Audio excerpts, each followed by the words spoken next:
Let's look at this example to make you more understand. If x follow binomial n 200 and probability of success 0.7, use the normal approximation to find probability of x greater equals to 130. Kalau kita nak guna normal approximation, first step kita kena tahu dia punya mean dan variance. Okay, so first step adalah cari mean. Di mana mean untuk binomial adalah n darab p, iaitu 200 darab 0.7, 140. Cari variance, which is npq. So 200 times 0.7 times q adalah 0.3. Dekat sini adalah 42. Okay, so sekarang kita dah ada x follow normal, 140 and 42. Second step, jadikan dia dalam bentuk ini. Kemudian third step, kita kena buat continuity correction. So nak buat continuity correction, kita kena tengok apa yang kita nak. So saya nak probability of x greater equals to 130. So kalau kita lukis sini adalah 130, 131, 129. So saya nak lebih daripada 130 dan 130 tu termasuk. So this one lah saya nak. Okay, so daripada binomial which is discrete, nak jadikan dia kepada continuous, kita kena letak kotak untuk dia supaya saya boleh sambungkan dia menjadi continuous. Ini kawasan yang saya nak. So saya tengok kotak saya bermula dengan 129.5.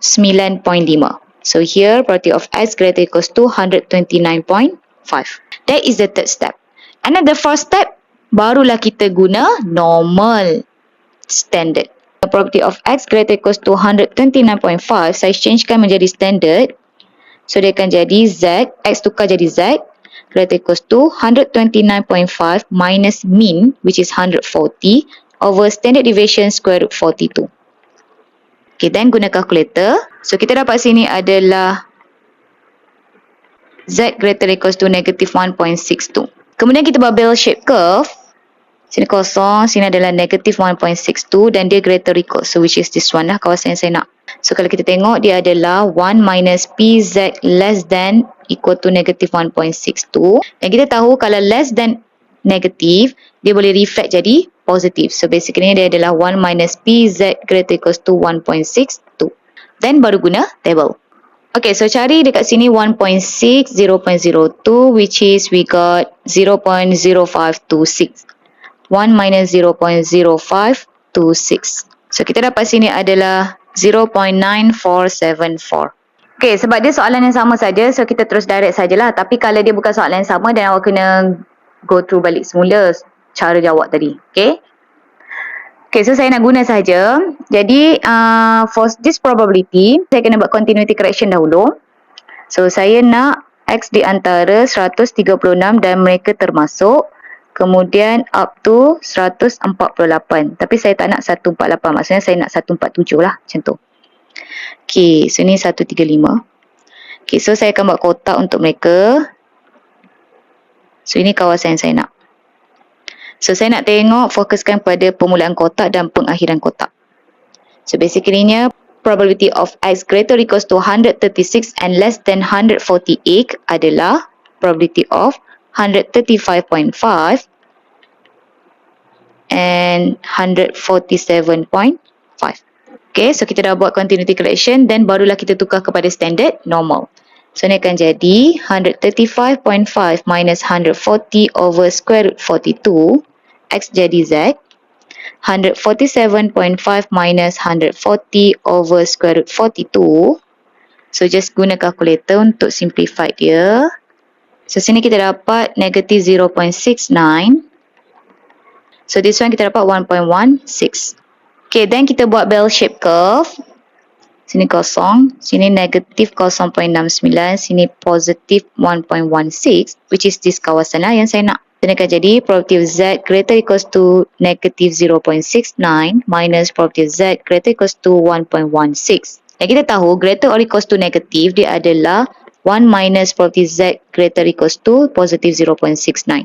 Now minus probability z greater equals to 1.16. Then baru boleh guna table. Okay, so kita cari dekat table normal ni 0.69. So 0.6009. So we got 0.2451. So gantikan 1 minus 0.2451 minus 1.1 and then 0.06. So kita ada 0.1230. So gantikan 0.1230. Okay, then simplify guna calculator. So kita dapat sini adalah 0.6319.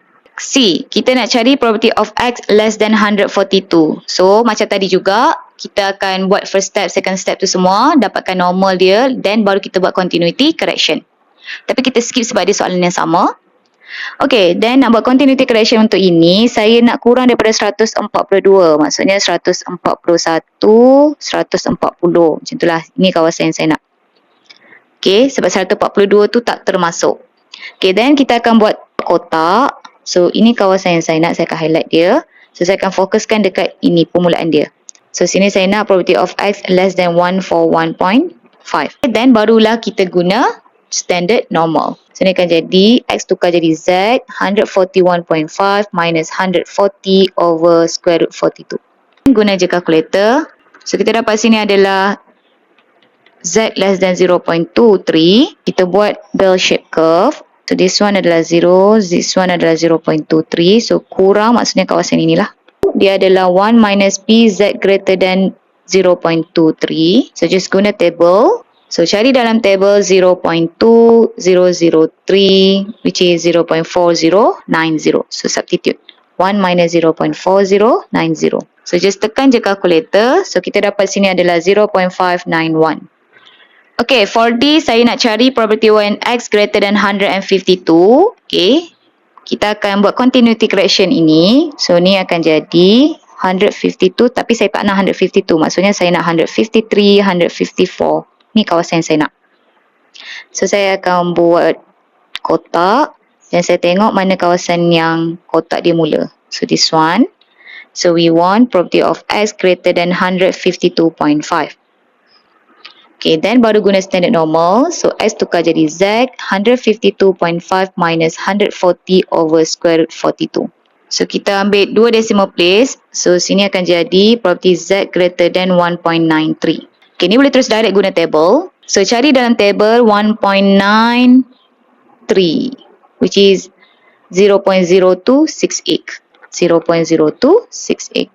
Okay, kemudian E, saya nak cari X di antara 141 hingga 146, tapi mereka tu tak termasuk. Maksudnya saya nak 142 up to 145.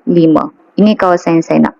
Saya akan buat kotak ni. Saya nak tengok ini je, permulaan dan pengakhiran. Saya nak probability of X between 141.5 and 145.5. Baru tukar kepada standard normal. So, dia akan jadi 141.5 minus 140 over square root 42. X tukar jadi Z. 145.5 minus 140 over square root 42. So, ni akan jadi probability of 0.23. Ni akan jadi 0.85. Kita akan buat bell shape curve. Sini adalah 0.23. Sini adalah 0.85. So, ini kawasan saya nak. So, dia akan jadi probability of Z greater than 0.23 minus probability Z greater than 0.85. So, guna table. Cari dekat table 0.2003, which is 0.4090. So, gantikan 0.4090 minus 0.8, 0.05, which is 0.1977. 0.1977 gantikan. Kemudian guna calculator. So, kita dapat dekat sini adalah 0.2112.